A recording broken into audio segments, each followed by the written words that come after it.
या देशातली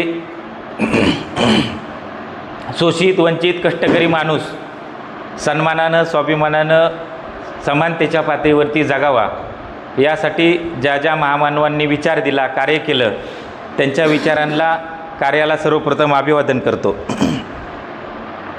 आज धाराशिव शहरामध्ये खरं तर सर्वांना उशिरा मेसेज मिळाला काल, आणि एका मेसेजवरती आपण सर्वजण ह्या आरक्षण वर्गीकरण कृती समितीच्या वतीने आपल्याशी जो संवाद साधणार आहे, तर त्या संवाद साधण्याच्या निमित्तानं आपण सर्वजण उपस्थित राहिलात, आमचं सगळ्यांचं स्वागत केलं, त्याबद्दल सुरुवातीला आपल्या सगळ्यांचे आभार मानतो। आज अनुसूचित जाती आरक्षण वर्गीकरणाच्या निमित्तानं संपूर्ण महाराष्ट्रभरातलं जे वातावरण आहे, तर ते वातावरण एका विशिष्ट उंचीवर गेलेलं आपल्याला दिसत आहे, आणि समाजमन असेल, सांस्कृतिक असेल, हे सगळं ढवळून निघालेलं आपल्याला दिसत आहे। या सगळ्या पार्श्वभूमीवरती आज महाराष्ट्रातल्या कानाकोपऱ्यात, तालुक्याच्या पातळीवर, जिल्ह्याच्या पातळीवर, वस्तीच्या पातळीवरती अनुसूचित जातीच्या आरक्षणाचं वर्गीकरण हा विषय चर्चेला जात असलेला आपल्याला दिसत आहे। आणि ह्या सगळ्या मागणीला दर घेऊन आज आपण संपूर्ण महाराष्ट्रभरामध्ये अनुसूचित जातीच्या आरक्षणाचं वर्गीकरण करा असं म्हणत आहोत। परंतु वर्गीकरण करा असं म्हणत असताना त्या मागणीला अनुसरून आपल्याला त्याची तात्विक पातळीवरती मांडणी करावी लागते, आणि ती तात्विक पातळीवरची मांडणी करत असताना न्यायालयीन प्रक्रिया, प्रशासकीय व्यवस्था, आजपर्यंत ज्या ज्या राज्यांनी अहवाल दिलेले आहेत, सुप्रीम कोर्टाने जो निकाल दिलेला आहे, तर ह्या सगळ्या प्रक्रियेचा अभ्यास करून आपल्याला मागणी करावी लागते आपली ती। आणि ती मागणी करत असताना त्या संदर्भातली तात्विक पातळीवरती मांडणीसुद्धा आपल्याला करावी लागते, की जे लोकांना रुचल पचेल, आणि वैचारिक पातळीवरती जे आरोप प्रत्यारोप केले जातात, तर त्या सगळ्या वैचारिक पातळीवरची आपल्याला सुद्धा मांडणी करून त्या संदर्भातली उत्तरं आपल्याला देता आली पाहिजे। म्हणून ज्या वेळेस पुणे शहरामध्ये असेल आणि संपूर्ण महाराष्ट्रभरामध्ये आज अनुसूचित जातीच्या आरक्षणाच्या वर्गीकरणाच्या अनुसरून ठिकठिकाणी आंदोलन मोर्चे होत असताना दिसत आहेत, आणि विशेषतः मागच्या काही दिवसामध्ये जर आपण पाहिलं तर अनुसूचित जातीचं आरक्षण करावं की नाही, करू नये, हा मुद्दा खरं तर मोर्चामध्ये असायला पाहिजे, मिटिंगमध्ये चर्चेला असायला पाहिजे। परंतु मोठमोठ्या मोर्चांमध्ये समोरच्या जातीला टार्गेट करणे, टिंगलटवाळी करणे, हेटाळणी करणे, हे विषय मोर्चाच्या केंद्रस्थानी आलेले आपल्याला दिसत आहेत। म्हणजे आपला काय हेतू आहे की आरक्षण वर्गीकरण करू नये, का करू नये ह्याच्या संदर्भातली मांडणी झाली पाहिजे। आरक्षण वर्गीकरण करावं, ते का करावं या संदर्भातली मांडणी झाली पाहिजे। परंतु मांडणी आजकालच्या ज्या सगळ्या मोर्चांमध्ये आणि भाषणांमध्ये होत असताना जी दिसते, तर ते वर्गीकरण हा विषय बाजूलाच राहिला, तर वर्गीकरणाचा विषय बाजूला ठेवून दुसऱ्या जातीला दोषारोप देणे, या सगळ्यांच्या संदर्भात मांडणी होत असताना आपल्याला दिसत आहे। तर ही जी सगळी मांडणी होते, तर निश्चितच ह्याच्या मागचं जे षडयंत्र आहे, ह्याच्या मागचं जे राजकारण आहे, ह्याच्या मागचं राजकारणसुद्धा आपल्याला ओळखून घ्यावं लागेल। म्हणून आम्ही ठरवलं की आपल्याला काही दिवस आम्ही ज्या संघटनेचं काम करत आहोत, तर त्या संघटनेचं बॅनर काही दिवस बाजूला ठेवायचा, आणि आपल्याला समाजामध्ये जात असताना आरक्षण वर्गीकरण कृती समिती आपण तयार केली, की जे आरक्षण वर्गीकरण कृती समितीच्या मार्फत हा जो उपवर्गीकरणाचा विषय आहे, तर तो लोकांपर्यंत आपल्याला पोचवावा लागेल। आणि लोकांपर्यंत पोचवत असताना आपल्याला महाराष्ट्रभरातले जे वेगवेगळ्या संघटनाचे कार्यकर्ते आहेत, वेगवेगळ्या पक्षांचे कार्यकर्ते आहेत, अशा सगळ्यांना आपल्याला सोबत घेतलं पाहिजे, आणि सगळ्यांना सोबत घेऊन आपण आरक्षण वर्गीकरण कृती समिती केलेली आहे, आणि त्याच्यामार्फत आपण संपूर्ण महाराष्ट्रभरामध्ये हा दौरा आयोजित केलेला आहे। आज अनुसूचित जातीच्या आरक्षणाची वर्गीकरणाची मागणी करत असताना साधारणतः पहिला विषय असा सांगितला जातो की ही मागणी संघाच्या मुशीतून आलेली आहे, आणि त्यांच्याकडून मागणी आलेली आहे, आणि त्याच्यावरती मातक समाज आज मागणी करत असताना आपल्याला दिसत आहे। तर ह्या सगळ्यांच्या संदर्भामध्ये आपण जर तपशिलात गेलो, तर आपल्याला तपशिलामध्ये दिसेल ही मागणी आजकालची नाही, तर या भारत सरकारने ज्यावेळेस 1950ला आरक्षणाची अंमलबजावणी झाली, तर आरक्षणाची अंमलबजावणी झाल्यानंतर साधारणतः 10 वर्षांनी 1960 सालापासून केंद्र सरकारकडे या संदर्भातले निवेदने द्यायला सुरुवात झाली, की अनुसूचित जातीचं आरक्षण ही एकत्रितरित्या आहे सर्वांसाठी. त्या राज्यातले जे प्रवर्ग आहे अनुसूचित जातीचा तो सर्वांसाठी एकत्रित आहे. आणि एकत्रित असल्यामुळं काय झालं की त्या राज्यातल्या ज्या सक्षम आहेत, वरचढ जाती आहेत, ज्यांचे राजकीय सामाजिकदृष्ट्या जागृत झालेले आहेत, तर अशा सगळ्या त्या एकत्रित आरक्षणाचा लाभ घेत असताना दिसतात. आणि म्हणून मग देशभरातल्या वेगवेगळ्या राज्यातल्या लोकांनी केंद्र सरकारकडे निवेदनं दिली आणि ती निवेदन दिल्यानंतर केंद्र सरकारने 1965 साली सर्वात प्रथम BN लोकूर यांच्या अध्यक्षतेखाली समिती नेमली. आणि त्या BN लोकूर समितीने 1965 साली अहवाल दिला केंद्र सरकारला आणि 1965 साली सांगितलं की जर अनुसूचित जातीतल्या ज्या मागास अतिवंचित जाती आहेत त्यांना जर न्याय द्यायचा असेल, त्यांना समानतेच्या पातळीवरती आणायचं असेल तर त्यासाठी अनुसूचित जातीच्या आरक्षणाचं वर्गीकरण करावं लागेल. हे सर्वात प्रथम कधी सांगितलं? 1965 साली. म्हणजे ही मागणी आजकालची नाही. हे जे भ्रम पसरवला जातो सांगितलं जातं की ही मागणी आताच कुणाच्या तरी मुशीतून आलेली आहे, तर 1965 सालापासून अनुसूचित जातीच्या आरक्षणाचं वर्गीकरण करा अशी मागणी पुढे येत असताना आपल्याला दिसत आहे. आणि त्याच्यानंतर 1975 साली पंजाबमध्ये ज्ञानी झैलसिंग हे मुख्यमंत्री असताना त्यांनी एक अध्यादेश काढला आणि त्या अध्यादेशाद्वारे पंजाबमध्ये देशात सर्वप्रथम अनुसूचित जातीच्या आरक्षणाचं वर्गीकरण झालं.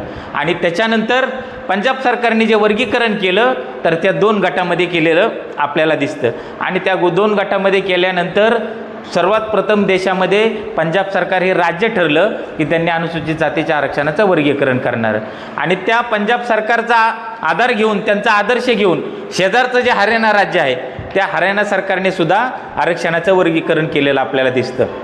आणि त्याच्यानंतर अनुसूचित जातीच्या आरक्षणाचं वर्गीकरण करावं ही जी चळवळ आहे तर ही चळवळ दक्षिणेतून सुरू झालेली आपल्याला दिसते. विशेषतः आंध्र प्रदेश आणि तामिळनाडूमध्ये ही चळवळ जोमात झालेली आपल्याला दिसते. आणि मग त्याच्यानंतर संपूर्ण देशभरातल्या 7-8 राज्यांमध्ये अनुसूचित जातीच्या आरक्षणाचं वर्गीकरण करावं ही मागणी जोर धरत असताना आपल्याला दिसते.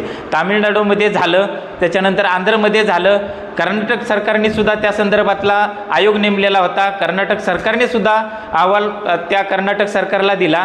आणि ही सगळी परिस्थिती घडत असताना मग आपल्या महाराष्ट्रामध्ये बाबासाहेब गोपले की जे बाबासाहेब गोपले की अशा पद्धतीची मागणी करत होते की मातंग समाजाला स्वतंत्रपणे आरक्षण मिळालं पाहिजे.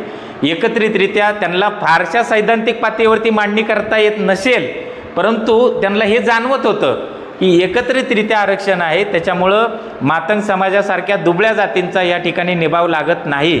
आणि त्यांना दुबळ्या जातींना जर सक्षम करायचं असेल तर त्यांच्यासाठी विशिष्ट उपाययोजना करावी लागेल. म्हणून मग बाबासाहेब गोपलेंच्या प्रदीर्घ लढ्यातून अण्णाभाऊ साठे महामंडळ वेगळं झालेलं आपल्याला दिसतं. आणि हा लढा पुढे घेऊन जात असताना एका बाजूला दक्षिणेमध्ये तामिळनाडू सरकारने तिथल्या आरक्षणाचं वर्गीकरण केलं.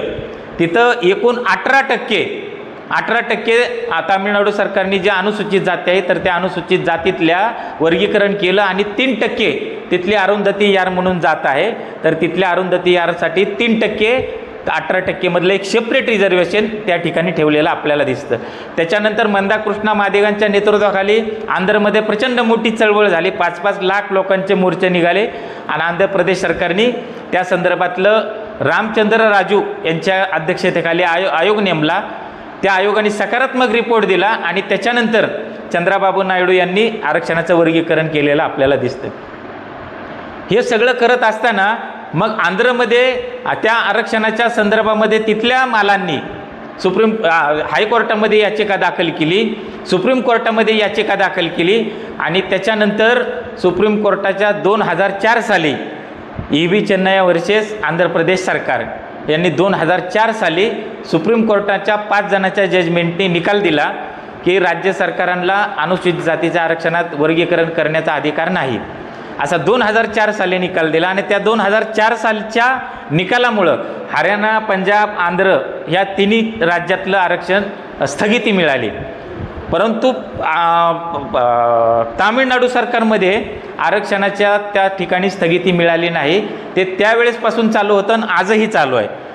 तामिळनाडूमध्ये परिस्थिती काय झाली वेगळी की तामिळनाडूमध्ये पेरियारांचा जन्म झाल्यामुळं आणि पेरियारांनी जे विचार आहेत पुरोगामी विचार ते सर्व जाती समाजामध्ये पेरल्यामुळं तामिळनाडू सरकारमध्ये फारसा त्याला विरोध झाला नाही आणि तामिळनाडू सरकारने त्यावेळेस केंद्र सरकारवरती दबाव टाकून शेड्यूल 9मध्ये शेड्यूल 9मध्ये त्याचा समावेश केला आणि शेड्यूल 9 असं आहे की त्या शेड्यूलमध्ये समावेश केल्यामुळे त्याला सुप्रीम कोर्टसुद्धा चॅलेंज करू शकत नाही आणि म्हणून तामिळनाडू सरकारने जे आरक्षण दिलं होतं ते जसंच्या तसं राहिलं, परंतु इतर राज्यातलं आरक्षण ते संपुष्टात आलं. आणि त्याच्यानंतर जर आपण पाहतो की सुप्रीम कोर्टाने 2020 साली एक निकाल दिला की त्या निकालामध्ये सांगितलं की संपूर्ण देशभरातल्या अनुसूचित जातींना समानतेच्या पातळीवरती आणायचं असेल तर आपल्याला आरक्षणाचं वर्गीकरण करावं लागेल. हा 2020 साली निकाल दिला, ज्यावेळेस कोरोना होता त्या कालखंडामध्ये निकाल दिला. परंतु असं झालं की जो विरोधातला जो निकाल होता 2004चा तर तो 5 जणांच्या बेंचचा होता आणि 2020चा जो निकाल होता सकारात्मक निकाल वर्गीकरणाच्या बाजूचा तो सुद्धा 5 जणांच्या बेंचचा होता आणि समान बेंच असल्यामुळं त्याची अंमलबजावणी करता येत नाही. आणि मग त्याच्यानंतर सरन्यायाधीशांनी 7 जणांचा बेंच स्थापन केला आणि त्या 7 जणांच्या बेंचनी 2024 रोजी 1 ऑगस्ट 2024 रोजी सुप्रीम कोर्टाचा निकाल दिला आणि त्या निकालामध्ये महत्त्वाचे निरीक्षणं नोंदवली त्यांनी.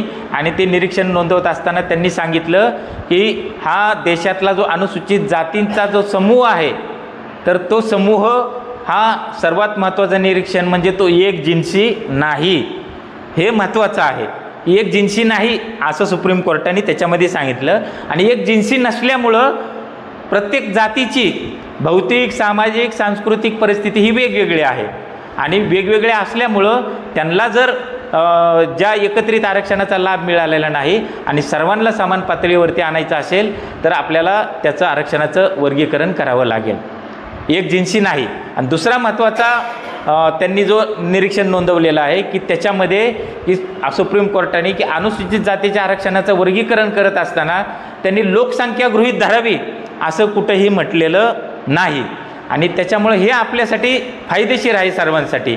आणि म्हणून या महाराष्ट्रात काय सांगितलं जातं की ह्याच्या संदर्भातला आरोप करत असताना सांगितलं जातं की दलित जातीमध्ये आरक्षणाची मागणी केल्यामुळे फूट पडेल असं एक सांगितलं जातं. परंतु या सगळ्यांना आपल्याला सुद्धा सांगता आलं पाहिजे की ह्या देशातली जाती व्यवस्था ही हजारो वर्ष टिकून का आहे.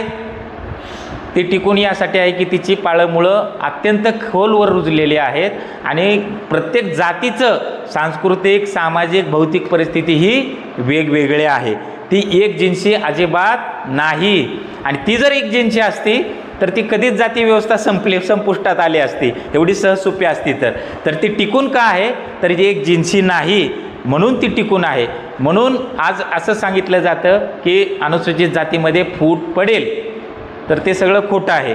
मग त्यांना आपल्याला सांगता आलं पाहिजे की महाराष्ट्राच्या सोबतीनं 6 राज्यामध्ये अनुसूचित जातीच्या आरक्षणाचं वर्गीकरण झालेलं आहे आणि त्या 6 राज्यात कुठेही फूट पडलेली नाही. मग ती फूट महाराष्ट्रामध्येच कशी काय पडेल, महाराष्ट्रामध्येच कशी काय फूट पडू शकते. आणि दुसरा महत्त्वाचा विषय आहे त्याच्यातला की असंही सांगितलं जातं की दलितांची सगळ्यांची अखंड एकत्रित ताकद यावी, सर्व दलित समूह एकवटला पाहिजे. आपलीसुद्धा तशीच इच्छा आहे की सर्व दलितांची एक गट्टा ताकद एकत्रित आली पाहिजे, सर्व दलित समूह एकवटला पाहिजे एका ठिकाणी. परंतु तुम्ही एकसंघ होत असताना एकसंघ कोण होतात तर त्यांच्यामध्ये जर समान पातळीवरती सगळे असतील तर ते सगळे एकसंघ होत असतात. परंतु तुमच्यामध्ये जर असमानता असेल तर तुम्ही एक संघ होऊ शकत नाही आणि म्हणून तुम्हाला जर एक संघ व्हायचा असेल तर तुमच्यातली असमानता अगोदर संपवावी लागेल. आणि जी वेगवेगळ्या पातळीवरची जी असमानता आहे तर ती असमानता संपवण्यासाठी मग तुम्हाला काय करावं लागेल तर तुमच्यासाठी जे दुबळे राहिलेले आहेत, जे ह्या आरक्षण प्रक्रियेपासून अलिप्त राहिलेले आहेत तर त्यांना विशिष्ट उपाययोजना त्यांच्यासाठी करावी लागेल आणि त्यांच्यासाठी विशिष्ट उपाययोजना करून ज्यावेळेस ते सक्षम बनतील तर त्यावेळेस सगळ्या दलितांची ताकद समान पातळीवरती येईल. म्हणून मग त्यांच्यासाठी समान पातळीवरती त्यांना आणायचं असेल तर आरक्षणाचं वर्गीकरण करावं लागेल. हा त्याच्यातला सर्वात महत्त्वाचा मुद्दा आहे. म्हणून ह्या सगळ्यांना सांगत असताना आपल्याला बी सांगता आलं पाहिजे की आमचीसुद्धा इच्छा आहे की सगळ्यांनी एकत्रित आलं पाहिजे, दलितांची ताकद एकत्र झाली पाहिजे, परंतु ती असमानता असताना येऊ शकत नाही. तर समानता येण्यासाठी आपल्याला सर्व समान पातळीवरती आणावे लागतील. आणि म्हणून मग हे सगळी जे आज प्रतिवाद केले जातात त्या संदर्भातले सगळे. दुसरं एक महत्त्वाचं असं सांगितलं जातं की अनुसूचित जातीच्या आरक्षणाचं वर्गीकरण करणं म्हणजे असंविधानिक आहे. तर हे असंविधानिक आहे. तर ह्या देशामध्ये ज्या ज्या घटना घडतात, ज्या ज्या आयोग नेमले जातात, जे जे कोर्टाचे, हायकोर्टाचे, सुप्रीम कोर्टाचे निकाल लागले जातात, तर हे सगळे कशाच्या आधारावरती लागले जातात? तर हे सगळे भारतीय संविधानाला आधारभूत मानून निकाल लागलेले असतात. म्हणजे आज 6 राज्यातले जे आयोग नेमलेले आहेत तर त्या सगळ्या 6 राज्यातल्या आयोगांनी सकारात्मक अहवाल दिलेले आहेत. तर ते सगळे आयोग नेमण्याचं राज्य सरकारला अधिकार कुणाच्या माध्यमातून दिले? तर त्या सगळ्यांचं संविधानात आधारभूत मानलेलं आहे. संविधानाला वगळून ह्या देशात कोणतीही गोष्ट होऊ शकत नाही.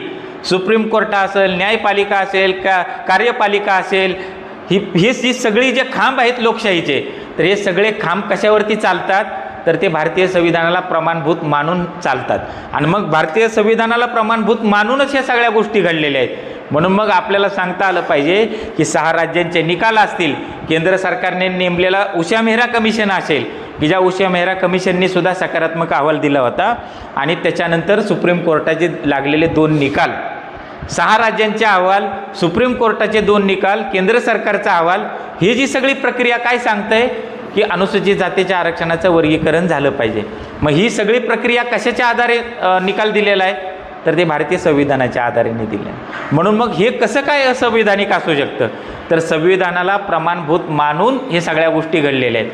परंतु आज प्रतिवाद करत असताना असं तांत्रिक गोष्टी पुढे केल्या जातात आणि सांगितलं जातं की फूट पडेल, हे सगळं असंविधानिक आहे वगैरे वगैरे, अशा काही गोष्टी सगळ्या पुढं आणल्या जातात.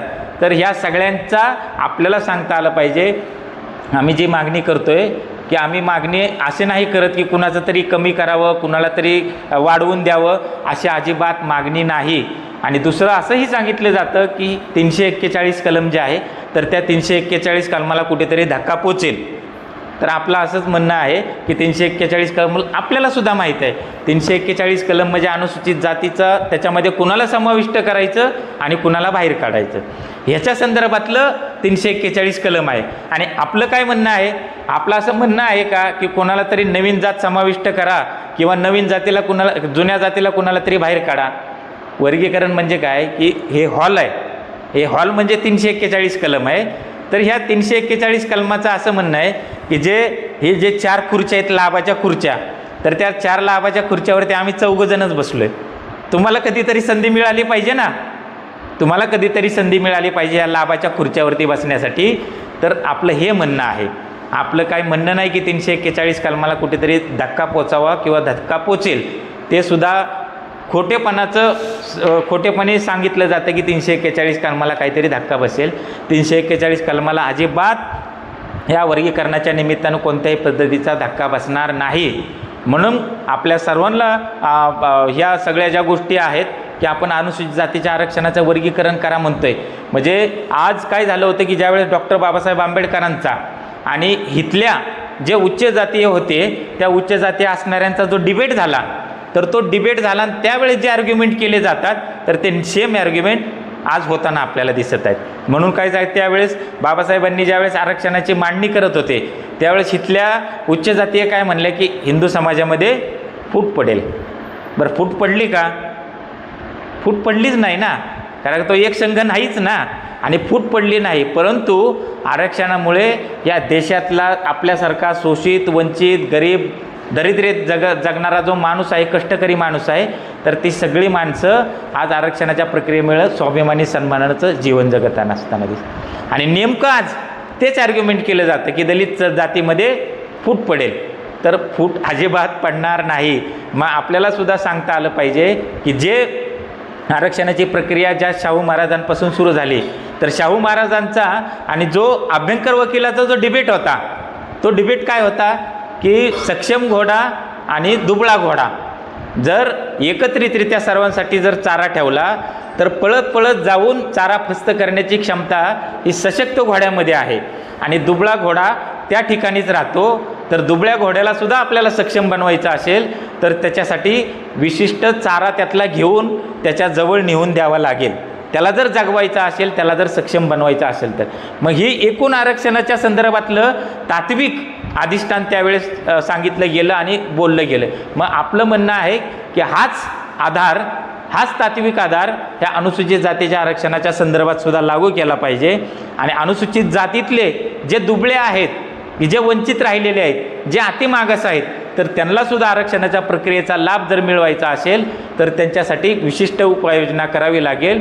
आणि ती विशिष्ट उपाययोजना म्हणजे अनुसूचित जातीच्या आरक्षणाचं वर्गीकरण करावं. तर हे सगळी जी प्रक्रिया आहे तर ती प्रक्रिया आपण सुद्धा सांगितलं पाहिजे की डॉक्टर बाबासाहेब आंबेडकरांनी आणि भारतीय संविधानाच्या माध्यमातून हे आमच्या सगळ्यांसाठी केलेली तरतूद आहे. ती कोणाही एका जातीसाठी केलेली नाही. तर भारतीय संविधानाला प्रमाणभूत मानून, बाबासाहेब आंबेडकरांच्या विचारांना प्रमाणभूत मानून आपण वर्गीकरण करा असं म्हणत आहोत आणि म्हणलं गेलं पाहिजे. तर या सगळ्या पार्श्वभूमीवरती विचार करत असताना मागच्या अनेक वर्षापासून सातत्यानं या महाराष्ट्रामध्ये अनुसूचित जातीच्या आरक्षणाचं अबकडं असं वर्गीकरण करा असं म्हटलं जातं. तर काही गोष्टींचा त्या ठिकाणी उल्लेख करणं गरजेचं आहे. ही महाराष्ट्रामध्ये ज्यावेळेस 5% 60% द्या म्हटलं जायचं, तर आम्ही 20 वर्षापासून वर्गीकरणाच्या प्रक्रियेवरती काम करत आहोत. मग महाराष्ट्रामध्ये सर्वप्रथम आपण हे सांगितलं की एका जातीला मिळू शकत नाही, आरक्षणाचं वर्गीकरण करावं लागेल, अबकडं असं करावं लागेल. आणि त्यासाठी सातत्यानं 7 वर्ष आपण, लोंढे साहेबांना माहीत आहे, 7 वर्ष आपण दिल्लीला जंतर मंतरला आंदोलन केलं. त्याच्यानंतर अनेक मेळावे वगैरे आणि सगळ्या संघटनांनी मग नंतर त्या मागणीला घेऊन जोर पकडलेला दिसतो. आंदोलन, मोर्चा, मेळावे सगळे होत असताना दिसतात. आणि सगळ्यांच्या प्रयत्नातून ही सगळी प्रक्रिया आता इथपर्यंत आलेली आहे. आणि म्हणून आजही आपण काय म्हणतो की महाराष्ट्रातले सगळे कार्यकर्ते मंडळीसुद्धा म्हणतात की अबकडं करा. तर मागच्या 10 मेला आम्ही औरंगाबादला काही समाजातल्या आपल्या बुद्धिजीवी मंडळी सगळेजण बसलो आणि सगळेजण बसल्यानंतर त्या ठिकाणी सविस्तर अशी चर्चा झाली की न्यायालयाचा, सुप्रीम कोर्टाचा निकाल असेल, वेगवेगळ्या राज्यांचे अहवाल असतील, महाराष्ट्रातली समाजाची लोकसंख्या असेल, तर हे सगळं गृहीत धरून ह्या सगळ्या गोष्टी लक्षात घेऊन आपल्याला नेमकेपणानं काय मागणी आणि कशी करावी लागेल की जेणेकरून आपल्याला लोकसंख्येच्या नुसार नुकसान होणार नाही आणि तात्विकदृष्ट्या, कायदेशीरदृष्ट्या सुद्धा ती मागणी पुढे घेऊन जाता येईल. या सगळ्यांच्या संदर्भामध्ये चर्चा झाली. आणि मग चर्चा होत असताना त्या सगळ्या विचारमंथनातून काही गोष्टी पुढं आलेल्या आहेत आणि त्या गोष्टींचा प्रचार प्रसार करण्यासाठी मग आम्ही आरक्षण वर्गीकरण कृती समितीच्या वतीने हा दौरा आयोजित केलेला आहे. तर आज महाराष्ट्रामध्ये जर त्यांनी बोलत असताना उल्लेख केला त्या गोष्टीचा की 1961 सालची लोकसंख्या आणि 2011 सालची लोकसंख्या, जाती न्याय जनगणना दर 10 वर्षांनी होत असते. आणि 10 वर्षांनी यासाठी होत असते की 10 वर्षात प्रचंड मोठे आमूलाग्र बदल होत असतात. त्यामुळं चालू स्थितीत जी लोकसंख्या, जातन्यायी लोकसंख्या झालेली असतात त्याला आधारभूत मानण्याचा प्रघात असतो आणि त्यालाच आधारभूत मानता येत असतं. मग आपल्याला जर आता आपण अनुसूचित जातीच्या आरक्षणाचं वर्गीकरण करायचं म्हणत आहोत, मग हे वर्गीकरण करत असताना आपली जी लोकसंख्या आहे तर ती लोकसंख्या त्यांनी बरोबर मुद्दा सांगितला की 1961 साली जी लोकसंख्या होती, तर 61 साली असणारी जी लोकसंख्या होती तर ती 32.5%, 33% आणि 32%, अवघा 1% फरक होता अनुसूचित जातीच्या लोकसंख्येमध्ये. 1% फरक होता. आणि त्या 1% फरक असताना 1961 सालची लोकसंख्या, ती आकडेवारी माझ्याकडे आत्तासुद्धा आहे, 61 सालच्या लोकसंख्या आणि 2011ची लोकसंख्या, ही जर लोकसंख्या बघितली तर त्याच्यामध्ये असं आहे की जो समाज अशिक्षित आहे, अडाणी आहे, निरक्षर आहे, त्याचा जन्मदर जास्त असतो का सुशिक्षित समाजाचा जन्मदर जास्त असतो? तर साहजिकच आहे की साधी कॉमन गोष्ट आहे की जो समाज अशिक्षित आहे, निरक्षर आहे, अडाणी आहे, त्याचा जन्मदर जास्त असला पाहिजे. परंतु 2011च्या लोकसंख्येमध्ये लोकसंख्या ही अत्यंत कमी दाखवलेली आहे. तर त्याची जे बौद्धिक प्रक्रियेत काम करणारी मंडळी आहेत ते आम्ही सगळ्यांनी बसून त्याची एक 9-10 कारणं शोधलेली आहेत. तर त्या 9-10 कारणांवरती या ठिकाणी काय तपशिलामध्ये जाणार नाही, परंतु सांगण्याचा एवढाच महत्त्वाचा मुद्दा आहे की लोकसंख्या आणि आत्ता जर महाराष्ट्र सरकारने जर करायचं ठरवलं तर ती कोणताही धोरणात्मक निर्णय घेत असताना शासनाच्या पातळीवरती अलीकडच्या कालखंडातली लोकसंख्या गृहीत धरली जाते आणि म्हणून मग 2011ची जर लोकसंख्या गृहीत धरून जर अनुसूचित जातीच्या आरक्षणाचं वर्गीकरण करायचं जर ठरवलं तर त्याच्यामध्ये जर अबकडं असं जर केलं तर आपल्या वाट्याला अत्यंत कमी येणार आहे. आणि म्हणून आता जर 4 वर्ग झाले, हा पहिला महत्त्वाचा मुद्दा आहे त्याच्यातला, की जर 2011चीच लोकसंख्या गृहीत धरावी लागणार, नाहीतर मग 2027च्या नंतर ते करावं लागेल. परंतु आताच्या ज्या हालचाली आहेत, आताचा जो वातावरण जे तापलेलं आहे संपूर्ण महाराष्ट्रभराचं, तर त्या पार्श्वभूमीवरती जर आत्ता करायचं शासनाने ठरवलं तर ते करायचं ठरवल्यानंतर 2011चीच लोकसंख्या गृहीत धरावी लागणार आहे आणि त्याच्यानुसार आपल्या वाट्याला कमी येणार आहे. म्हणून मग त्याच्यावरचा एक मार्ग आणि त्याच्यातला मला जेव्हा दुसरा जो मुद्दा आहे की आपण सगळेजण आता शिक्षक आहेत, सर आहेत, शिक्षक होते, रिटायर झालेत, तर अनुसूचित जातीच्या आरक्षणाची जी भरती प्रक्रिया आहे, शासकीय नोकर भरती प्रक्रिया, तर ती शासकीय नोकर भरती प्रक्रिया आत्तापर्यंत रोस्टर 100नुसार होत होती.